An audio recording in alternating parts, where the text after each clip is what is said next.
Hello,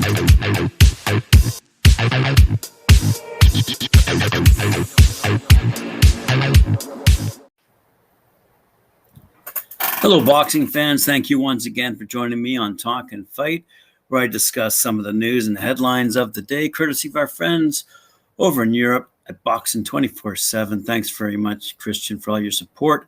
Appreciate it. Let's get on to the first story. Obviously, the big upset of the weekend. Yordenis Yugas clobbering Manny Pacquiao in a great fight down in Las Vegas. To quote you from the story, in a career-defining fight, Yordenis Yugas shone bright on the biggest of stages, a boisterous crowd of 17,000 plus at T-Mobile Arena in Las Vegas watched the underdog Yugas outbox and outfight the great Manny Pacquiao to win a 12-round unanimous decision and retain his WBA welterweight world title in the main event of a Fox Sport PBC pay-per-view event, as you all know. Yugas used his size, strength, and length to keep Pacquiao guessing, slowly wearing down boxing's only 8-division champ to win in decisive fashion. Just so you know, Pacquiao now stands at 67-8-2 with 39 knockouts, whereas Yugas is now 27-4 with 12 knockouts. Quick little quote here from Yordenis Yugas. I'm very excited, but most of all, I want to thank Manny Pacquiao for giving me this moment in the ring today. I told you I am the champion of the WBA, and I showed it tonight.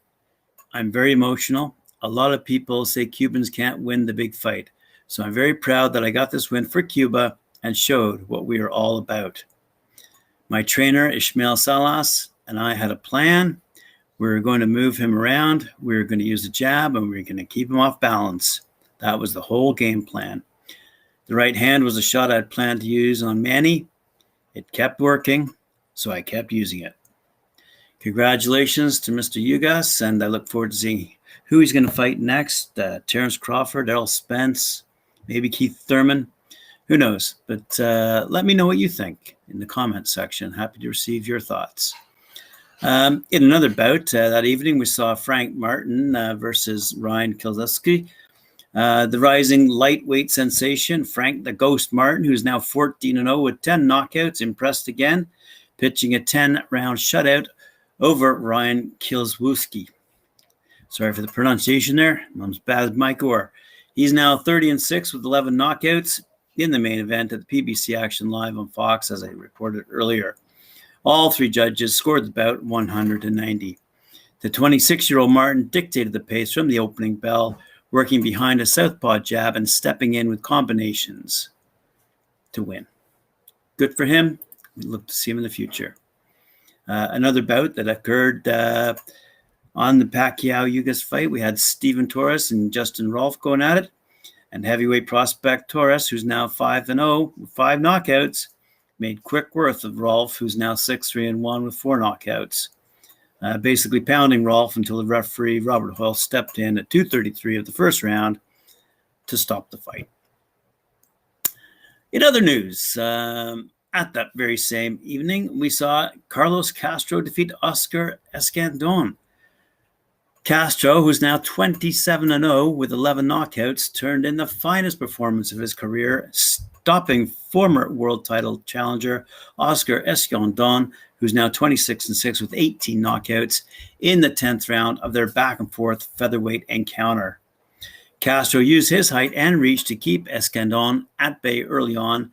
Escandon was game throughout. Late in the first, he pinned Castro against the ropes and buckled him with a hard left hook. By the start of the second, Castro was back, using his jab with time and footwork. He outpunched with each passing round. Good showing for Castro in that fight. Good for him. But realistically, the fight of the night, which was highlighted on our knockout of the week by Mike Orr and Cedric Ben, Mark Magsayo out of the Philippines, who defeated Julio Heja in a star-making performance. Mark Magnifico Magsayo, who's now 23-0 with 16 knockouts of the Philippines, scored a spectacular knockout of Julio Heja, who's now 32-5-1 with 28 knockouts, putting the former world champion away in the 10th round of their WBC featherweight title eliminator. It looked like it might be an early night when a counter left hook from Magsayo floored Kea in the first. Mexico's Kea gamely rose and worked his way back into the fight, slowing Magsayo down with combinations to the ribs. Sea's work paid off late in the fifth when a left uppercut introduced Magsayo to the canvas. The 26-year-old slugger made it to his feet. The bell sounded moments later. Kea attacked the body with an abandon in the 6th and 7th, but it was Magsayo who found his second wind late. His fast hands and feet allowed him to dictate the action in the 8th. He enjoyed an even better 9th, flashing his left in the forms of jabs and hooks. With the fight seemingly hanging in the balance, Magsayo let it all hang out in the 10th as Sea sought refuge along the ropes. Magsayo uncorked a picture-perfect 1-2 flush on the Mexican's jaw. Sea sagged to the ring, helped along the way by another right. No count was needed. Referee Kenny Bayless ended the bout at 50 seconds of the 10th round. What Magsayo had to say of the fight? Quote, "I got knocked down and I was surprised, but I focused my mind on what I wanted, a world championship shot. It's my dream today, and now it's coming true. Hopefully my next fight is a world title shot." Good for him. As I say, he's 23-0. Let's see what happens next. Here's something interesting from the WBA. It's a letter, an open letter to WBA promoters from the Championships Committee with reference to interim titles. Dear Sirs, it begins. The World Boxing Association Championships Committee has decided to withdraw all the interim championship titles approved so far in light of the resolution to eliminate all the interim champions. However, they will be approved as elimination fights. The WBA Championships Committee will study case by case to decide which interim champions will be ordered to fight the champions. Sincerely yours, Carlos Chavez, Championships Committee Chairman. End of story. It's good to see that youngsters have finished their fighting over in Europe. The EU-BC schoolboys and schoolgirls championships ended, and the results are in. They're all listed for you to have a quick look at over in the Boxing 24/7 website. A fine report by them. Just in brief, the best 26 schoolgirls and 32 schoolboys have now fought in the last competitions for their titles, which were held in Sarajevo. I would have to say, having a quick look through the list, Russia did quite well. So we had 78 schoolgirls and 196 schoolboys attending the championships, and I must say it looked like it was quite a good competition. But as I say, just quickly glancing through the list, mainly Russian fighters were dominating, if you will, if you just take a look at who's winning titles. Good for them, though. Must be well-trained, must be well-prepared. And we look to see those names move up the ranks of amateurs and on to professionals one day.